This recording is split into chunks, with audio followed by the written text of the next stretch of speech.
এই কৃষক চাষ করছিলেন, তখনই একজন কৃষক পানির পথ ঘুরিয়ে দেয়, যা নিয়ে দুজনের মধ্যে লড়াই শুরু হয়। কিন্তু হঠাৎ পানি বন্ধ হয়ে যায়, কারণ কেউ বাঁধ, ড্যাম তৈরি করেছিল।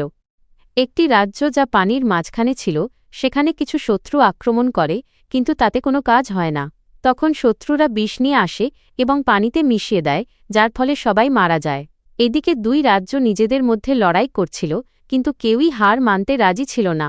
তাই যে রাজ্যটি সামনে ছিল, তারা পানির পথ বন্ধ করে দেয়, যার ফলে ওই রাজ্যটি ক্ষুধা ও তৃষ্ণায় শেষ হয়ে যায়। এক জায়গায় শুধু জেলেরা থাকত, সেখানে ইংরেজরা আসে এবং পানি নিজেদের সাথে নিয়ে যায়। ফলে সেখানে খরা দেখা দেয় এবং সব মাছও মারা যায়, যার ফলে জেলেদের তাদের পাত্তাড়ি গুটিয়ে সেখান থেকে চলে যেতে হয়।